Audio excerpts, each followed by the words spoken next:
ready. It's time to begin. Okay, sorry about that. So, welcome. We'll try to reduce the roar of the La Palma volcano. Yeah, so this volcano has been amazing. I've been watching it now for, geez, is it a couple weeks? And it's just flaring up. It's puts like I don't know, it must be hundreds of feet tall, and it's just amazing. 24 hours a day. Just search La Palma volcano live. People have been streaming at various companies, routers, but what's this TV Canaria right now? Yeah, and that's the roar of it. This is live right now, right? It's intense. It's an amazing thing. There's more than one way to see it. For one, it's an amazing weather phenomena. It's not weather, but it is weather. It makes weather. Geo meteorological. To me, I like to link it to the weather. But whatever kind of an event, it's an awesome event. And the reason you can't see that flare right now that we're hearing when I unmute it is because there's a big black cloud you can see right around there. This little glimmer. There's actually a huge thing behind it. Oh, you know what? I have a little video. I'll just show you this video. Let's see. This video here. This is from earlier, right before sunset. Now you can hear the audio, but I'm gonna add.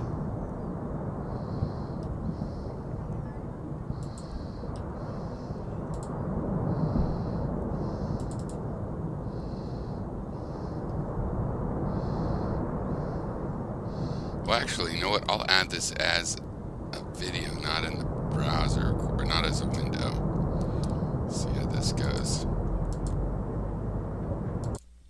All right, we will add a video source.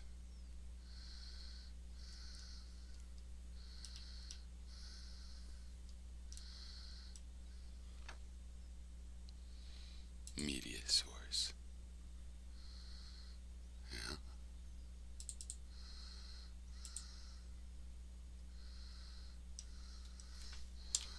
Call it a video. Local file.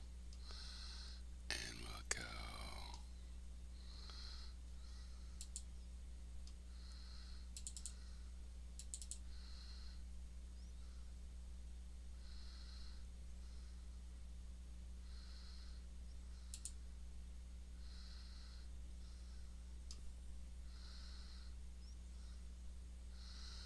That didn't seem to work.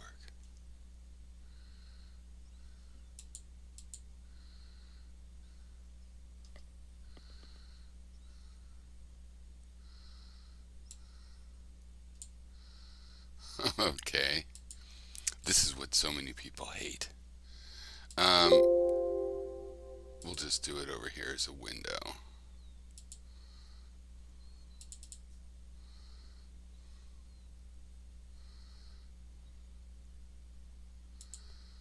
Call this new source lava video. So this is from earlier today. And it's called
work?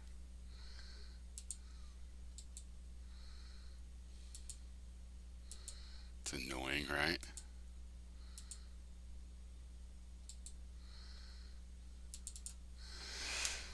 So why can't it do the video player?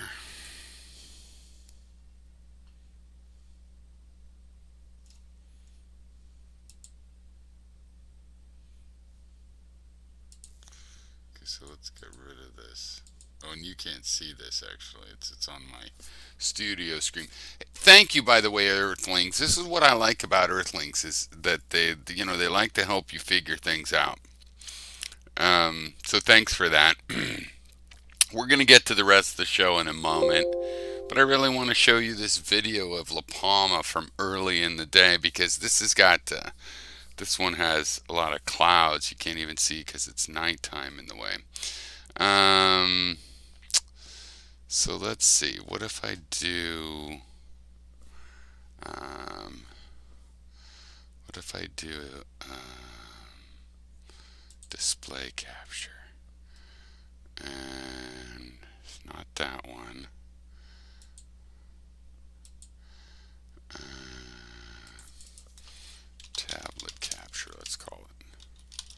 This will be worth it. Just you be ready.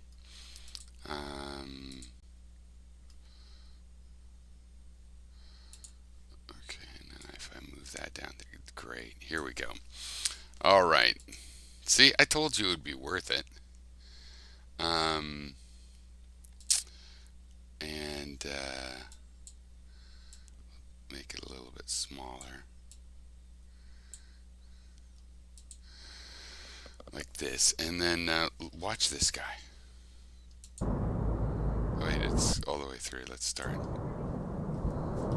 This is what I'm talking about. This has been going on for just a couple weeks now. This Stromboli, they call that.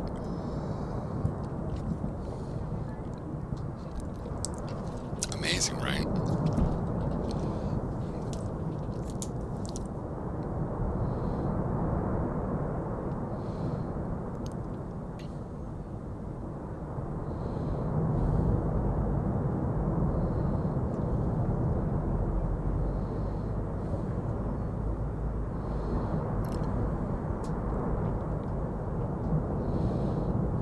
All right. That was worth the trouble. So, the sad part of this is that this is La Palma.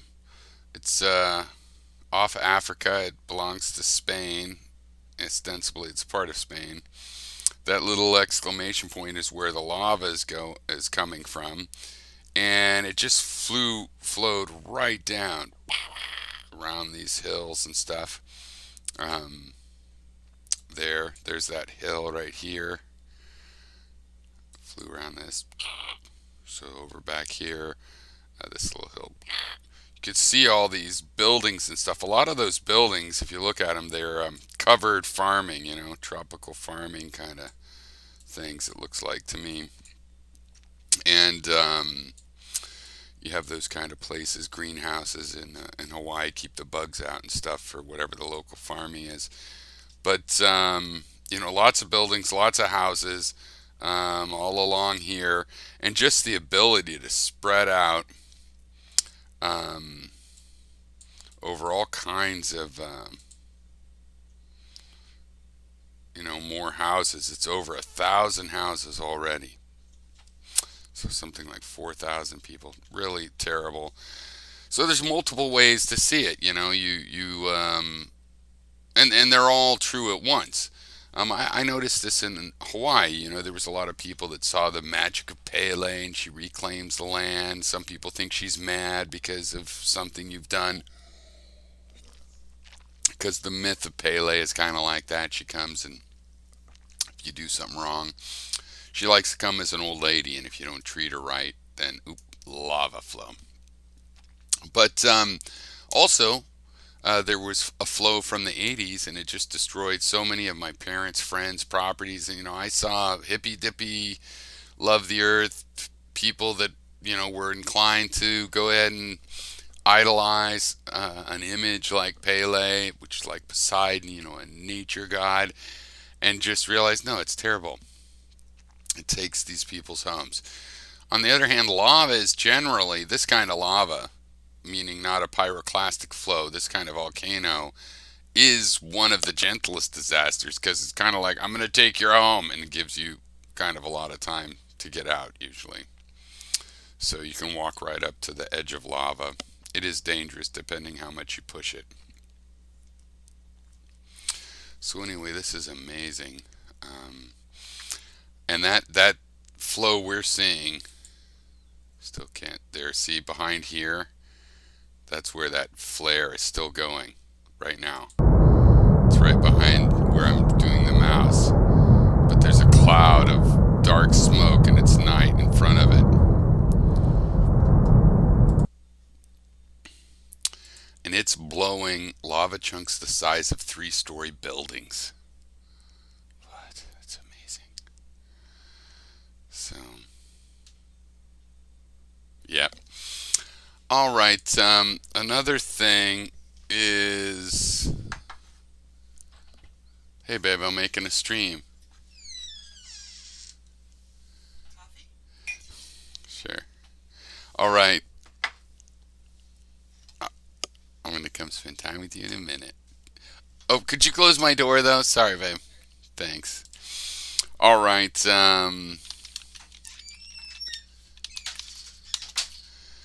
And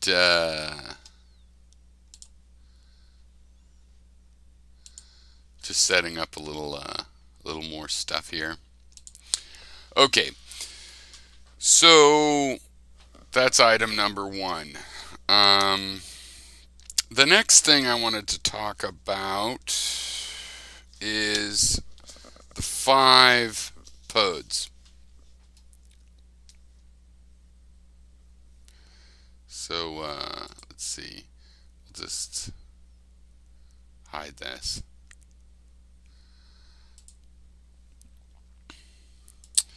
Now the 5 pods is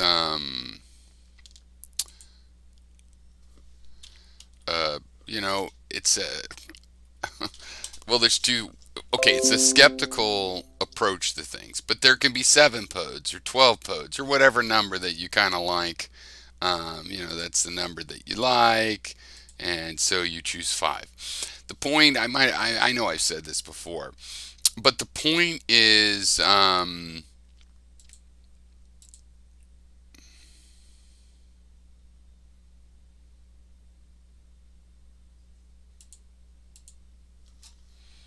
gotta bring this other screen up.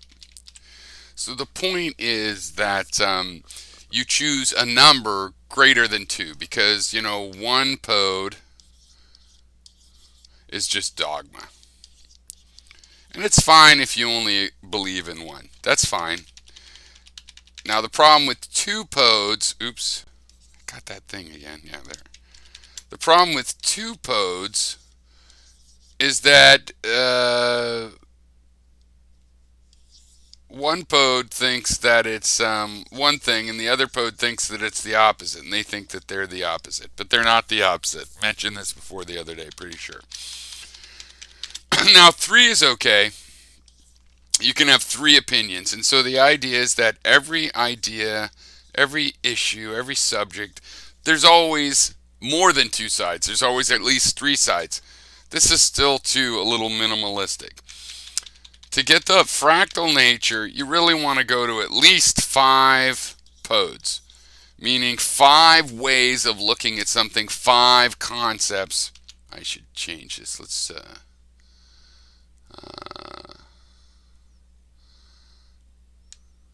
we go.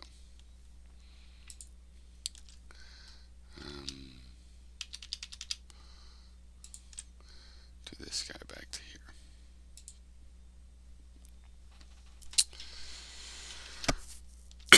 Excuse me.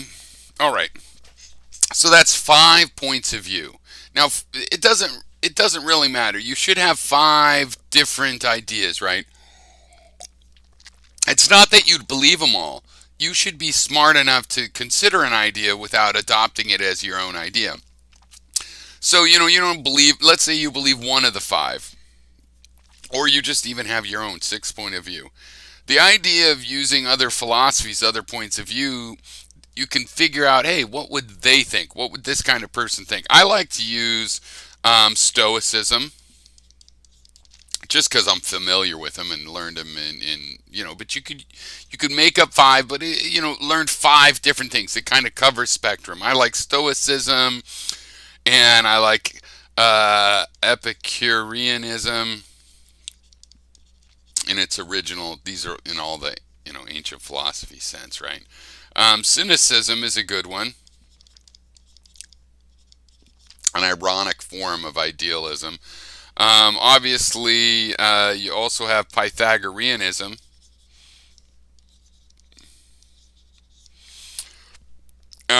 You've got what am I missing here besides my skepticism? Oh no, that's it. The last one is skepticism. And that's a good five that I can always figure out, hey, what would these philosophies think about a given subject? And it's just a way to get more than one view. You should always have, more than one view of anything you're considering. Now you still can have one you believe, but I'll bet if you do this, you'll have a couple you'll believe, and one of them that's like, I don't believe that, but it does make a very good point that none of the other systems cover. That's how you triangulate. That's how you have a complete idea in the Pyrrhonistic way. All right. Next,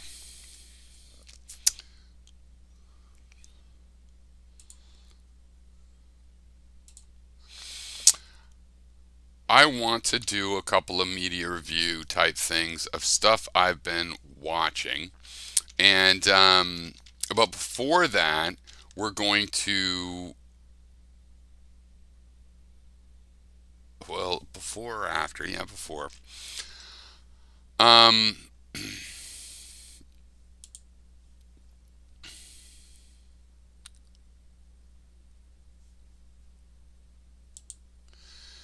I have this video to watch. Oh, people are going to kill me about this. Here we go. All right. Got confused with Julian Field here for a second.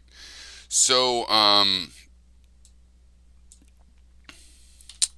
we're going to watch this video I haven't watched yet, and then I'll do some media reviews. This is kind of on the topic. Dynacat put I'm just going to call you Dynacat, okay? Dynacat loves you.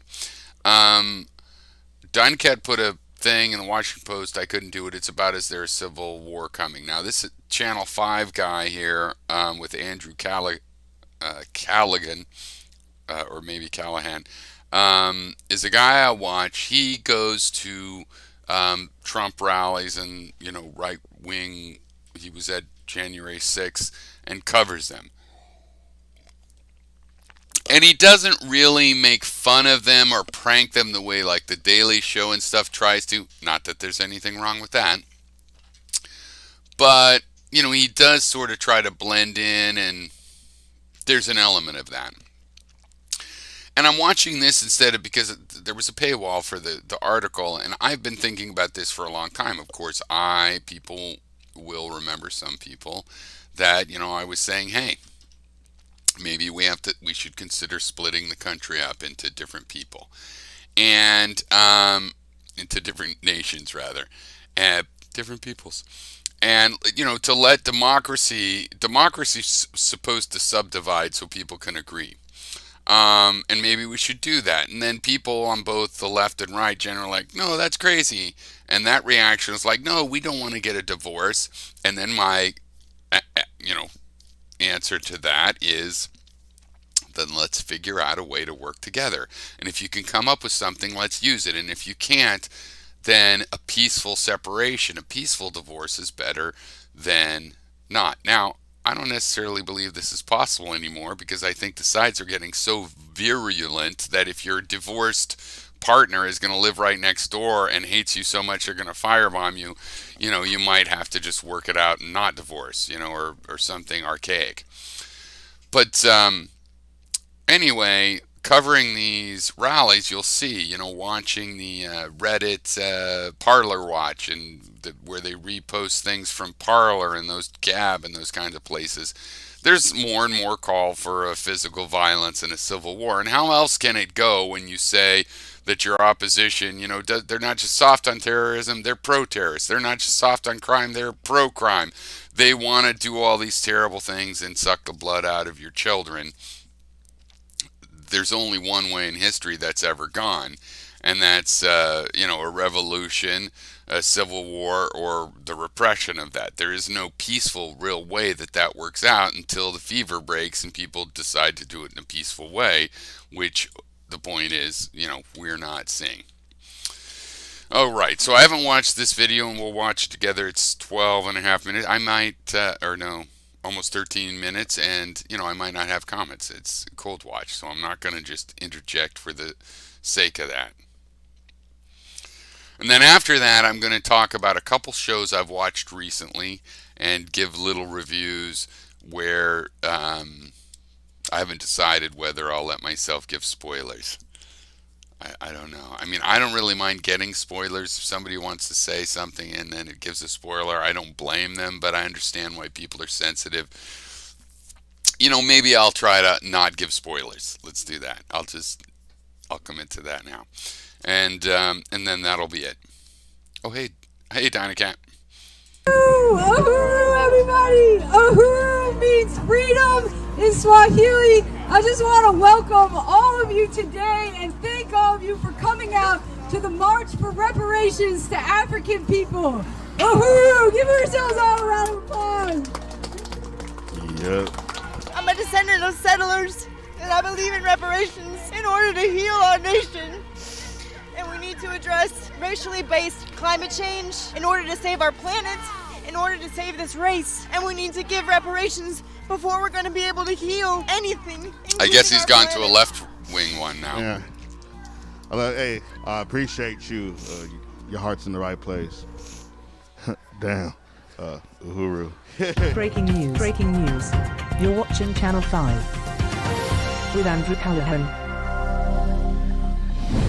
You're probably wondering what you're watching. I'm your host, Andrew Callahan, and that footage was from the Uhuru Reparations March on the streets of Oakland, California. At the time of this rally, I was a few hours south from Hollywood Oakland. at an anti-vax march. Here we are, Channel 5 live worldwide, Hollywood and Vine, Freedom March. But the night before, we caught wind of a very important day, the National Day for African Reparations, hosted by an organization called Uhuru Solidarity, whose slogan is white solidarity with black power. As white people, we have always upheld the lie that America is the home of freedom and democracy. But the reality is very different. Long before Trump and the cries of fascism, African people were catching hell. Something is wrong with this reality. Because every opportunity and amenity I have has been at the expense of my black and brown brothers and sisters around the world. You owe money. If you don't give it, we're gonna come take it. Coming to take it. And I've seen Prince take it, all right? So while I was busy in Hollywood at the anti-vax rally, we sent our African studies correspondent, Saddam, to the Bay Area to figure out what the hell's going on. My mama always told me about that water. And I said, okay, ma, I'm just gonna put my feet in. I'm sorry, ma, I got right in that water. I ain't ever noticed I was going deep in. Uhuru. We are here at Snow Park. It's one of the whitest parks I've ever seen. We're going to see the Uhuru Solidarity Movement. It's a bunch of white people that believe in African reparations. They want to give us money, so let's get some money.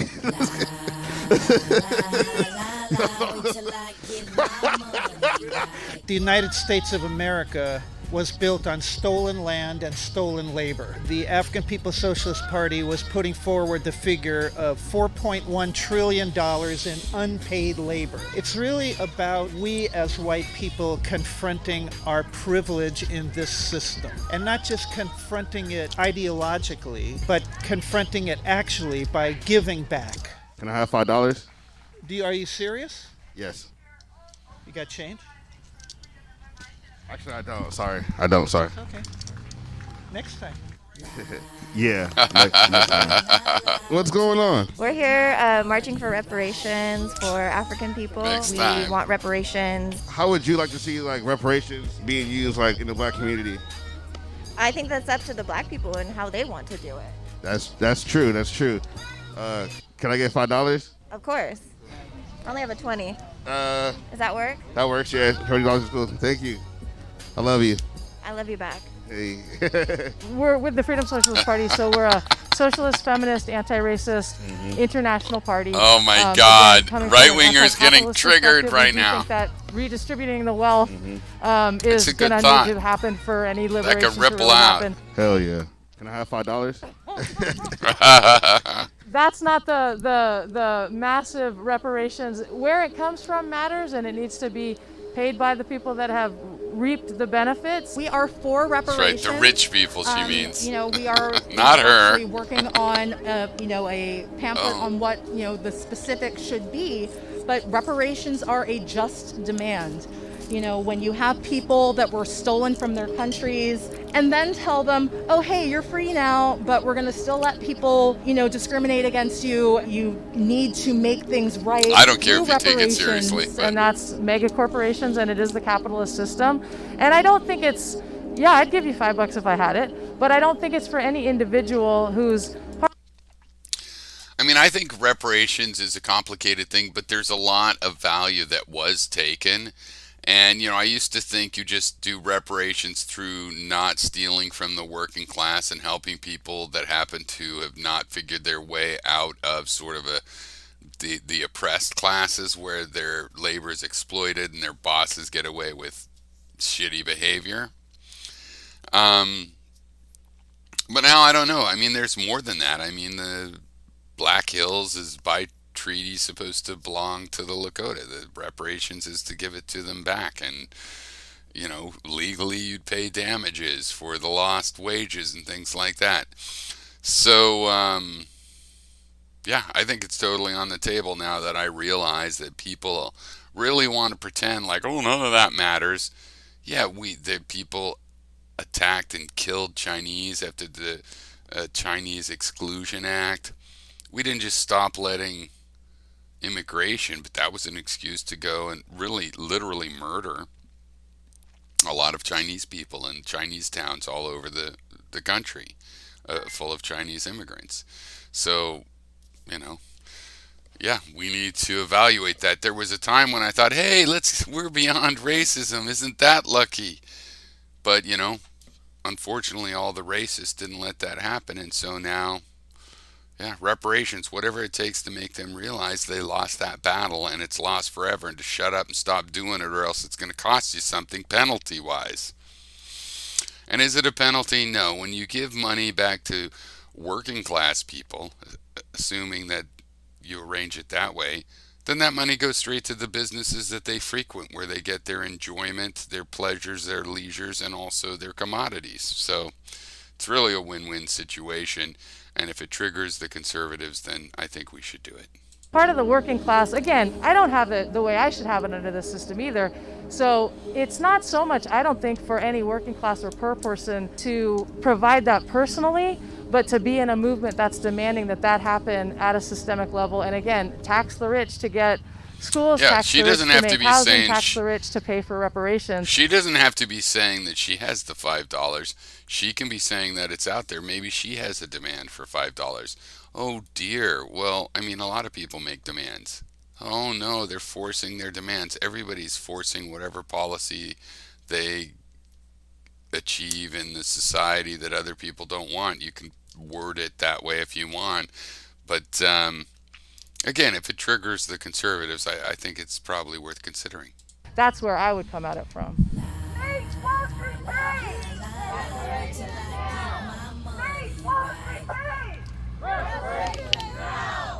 So right now, hella people gave speeches, and now we're marching to the furniture store, the Uhuru furniture store. So far, I got $20. I would have got 25, but the dude didn't have change. Some of these niggas is just broke.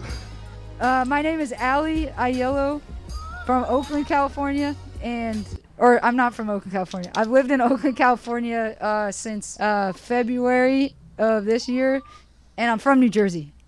Yeah. All right, cool. So what are we doing here today? Yeah, so we're out here. The organization that's putting this on is the Uhuru Solidarity Movement. We're an organization that works under the leadership of the African People's Socialist Party to organize, particularly in the white community, for reparations to African people. Africa is the future. It is the youngest continent on the planet. There is so much potential there, living there. It's so dynamic. There's so much opportunity. It is literally the future. It will drive innovation from the youth. I find this all very positive, personally. What are 3 of your favorite things about Africa? Oh, wow, okay. I was in West Africa, and they joke a lot with each other. And so, like, if I'm Tore and you're Koulibaly, I'd be like, oh, you eat beans. And you'd be like, oh, well, you're my slave. So, yeah. Cool. Can I get $5? I don't have any cash, but I can Venmo you. I only got Cash App. Oh, I got Cash App. Oh, okay, cool. Shout out Cash App.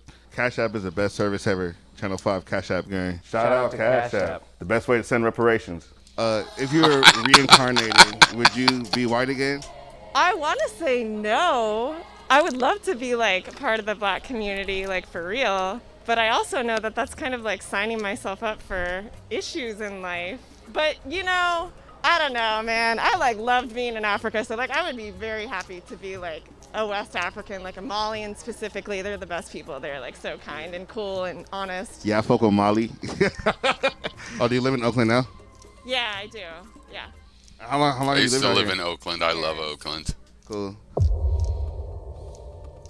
So going into the rally, I didn't know what to expect. I realized that most of these people weren't even from Oakland. A lot of these people was from like Virginia, Boston, Santa Cruz, San Diego. And the thing about Oakland is it's a majority black city, right? Was it Chocolate City, as some people would say? Is that what they said? I think that's what they used to call cities, like Chocolate Cities or some shit like that. It was a majority black population. But Uhuru's platform for reparations does not address anything in the Bay Area. All the money collected at that march was supposedly going to the construction of a basketball court in St. Louis, Missouri. Niggas love basketball. No, I'm playing though.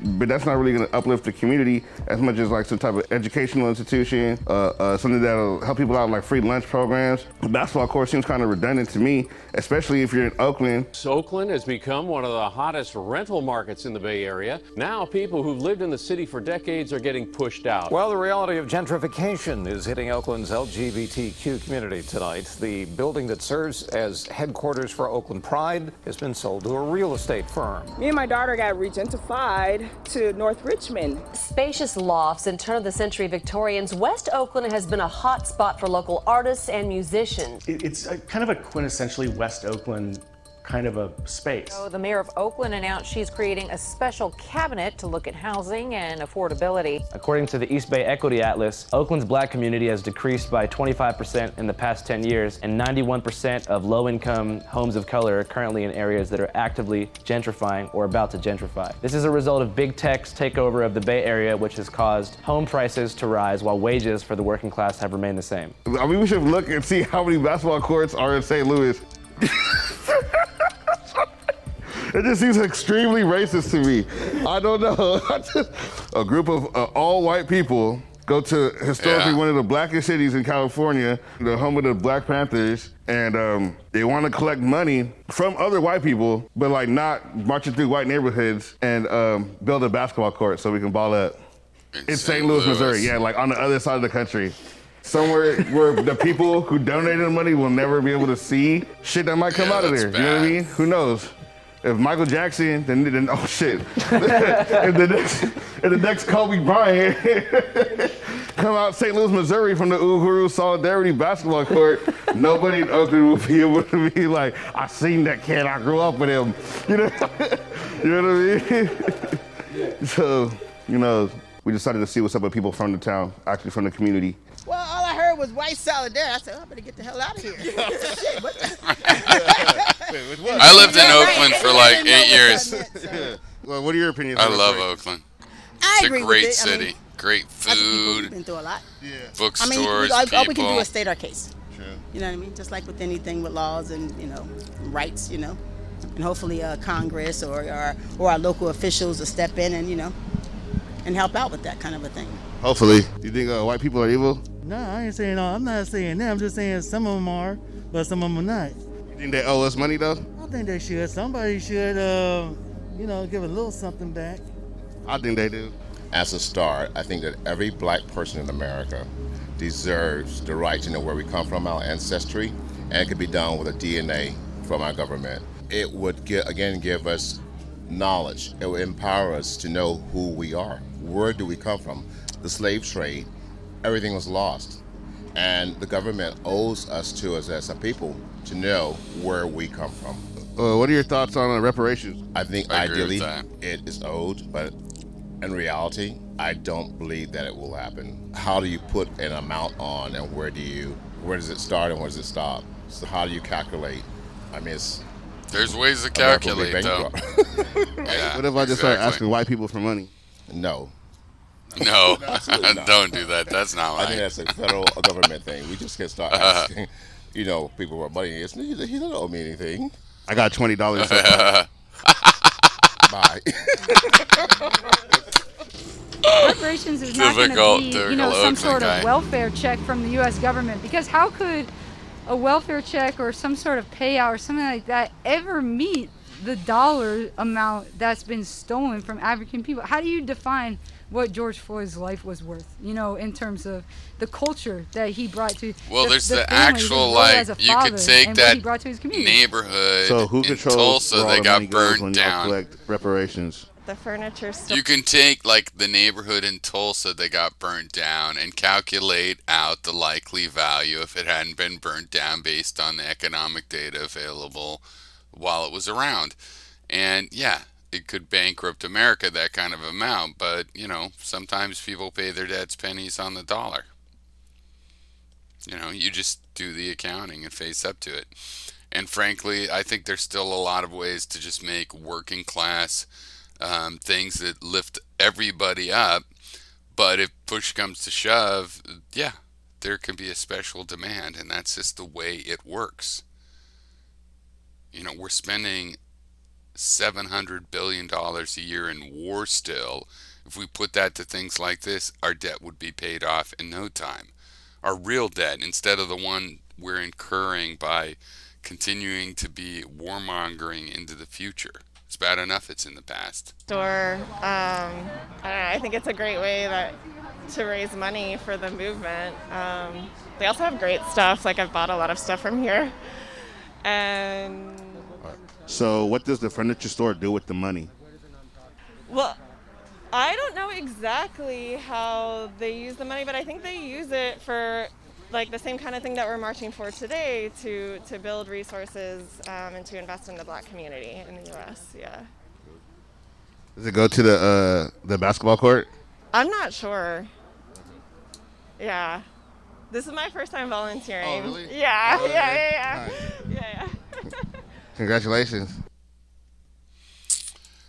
All right. Well, that was interesting. I like that. And I especially like that it was not all, it wasn't a right wing. They covered the other kind, the other side. So good. Okay. So, now the media review part really quickly. I'll try to not leave any stuff. All right, there's one not up here yet, so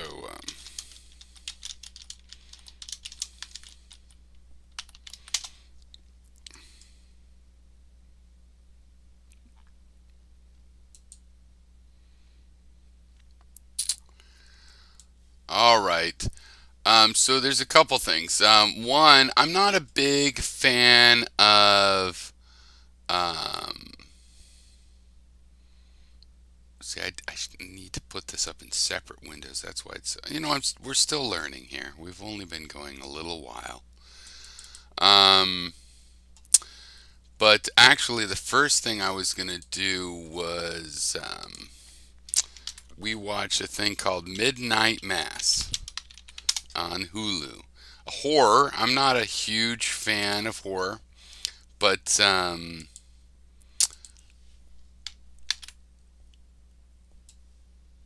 this I really liked. It made me watch another one that I'm going to show. This is last month. An empty land. I knew the pathway like the back of my hand. Welcome home, honey, where you belong. Is this the place?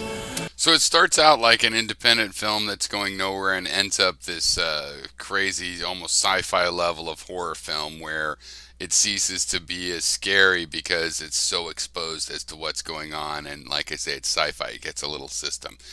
It's TV show style. I mean, it goes from independent film quality. It's beautiful, like this shot right here. And but it's also TV quality in a sense that you can see it's an episodic television. It's not kind of over trying, but it ends up being this great story kind of that's an assessment of Christianity itself, and people that go the bad route also have good intentions. They might go the good route, they might not. It's and it deals also with addiction and addiction to various things, drugs, but also adoration and salvation and addiction to other things. It's really great. The same guy made The Haunting of Hill House, so we watched that. That is a scary thing. It doesn't exploit the jump scares, but it has sort of a jump scare traditional view. This was originally a book by Shirley Jackson, I think. I always forget. Is it Shirley Jackson? Or Dorothy Sayers? I'll know in a moment.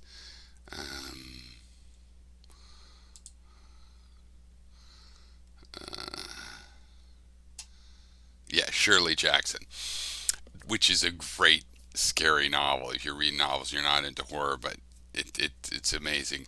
This is good. Also deals with issues of addiction and mental illness more. And mental illness leading to addiction, but really more mental illness and people trying to be people being functional and what's the cause of it. And it's the haunting, which gives an escape.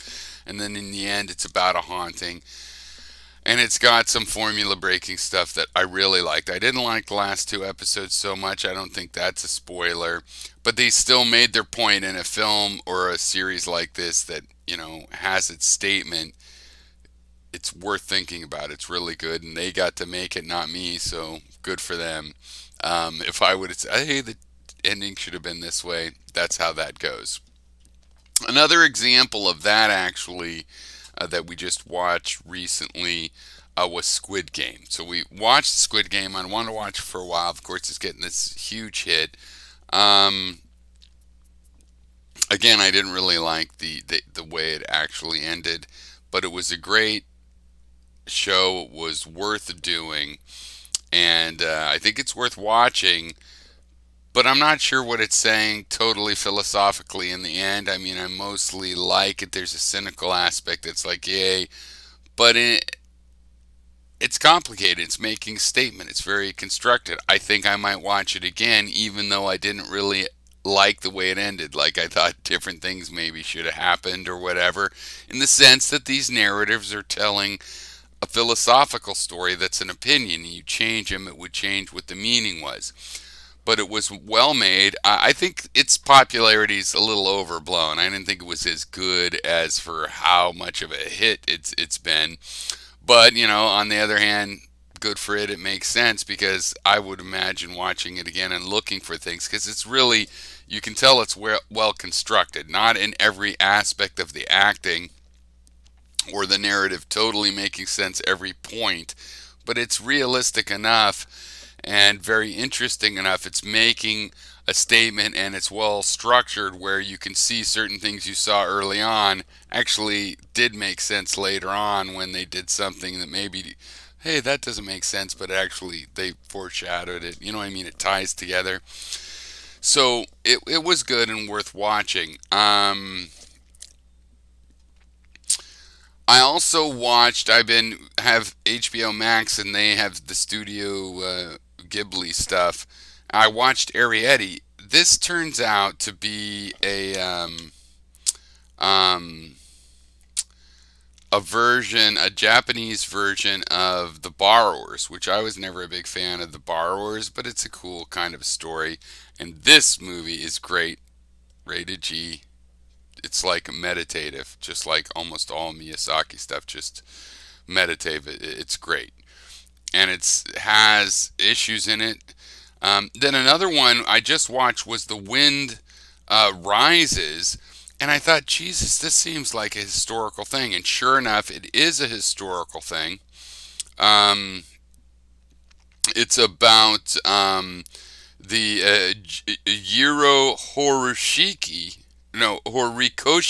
Horikoshi, that made the AM5 fighter, which I think, isn't that called the Zero Fighter? I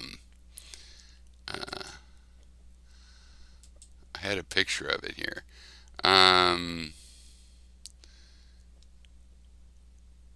That, did you see that? Yeah, that and these famous fighters. Now, in the video, Miyazaki is famously, anti-war in all his movies and the horrors of war.